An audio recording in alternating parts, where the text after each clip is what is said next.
In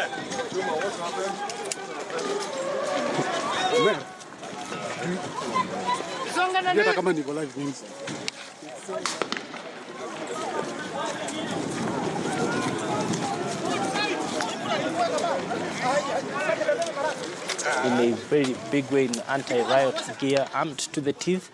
The government had come out in the past few days at a press conference held by the head of police in the Nairobi region, Japheth Koome, saying that they would not allow the rallies to go on because they expected first, of course, that this would be a problem, and secondly, the NASA proponents had not notified the police of the intent to hold those rallies.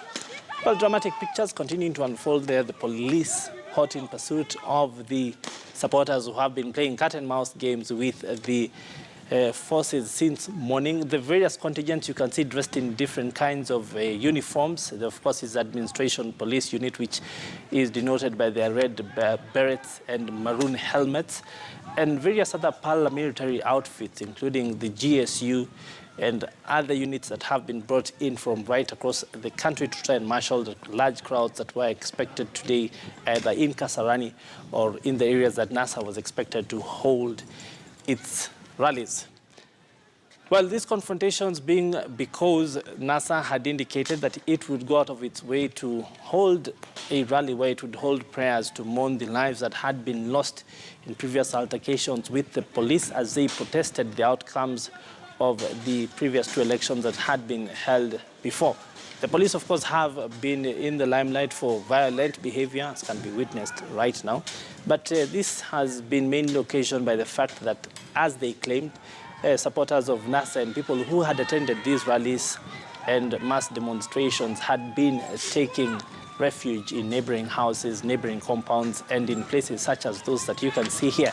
The police, of course, working to flush them out as the confrontations continue.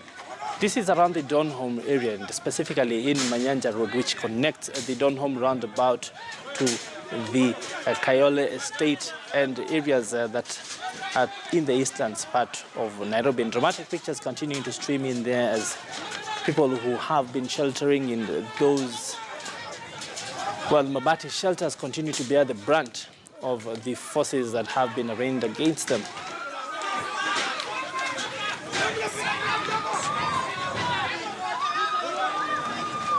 Well, as can be seen, not even the children and women have been spared in this case. Some of them are totally innocent, not having even been attending, but maybe having just been sitting in their houses and being flashed out by the various forces and being made to either run for their lives or just so that they can avoid the crude beating with crude weapons that they have been receiving. And the police have a lot of times come in for various being on the receiving end of the various condemnations because they have been accused of using too much force, especially against unarmed women and children, as can be seen in the pictures that are dramatically continuing to unfold before you now.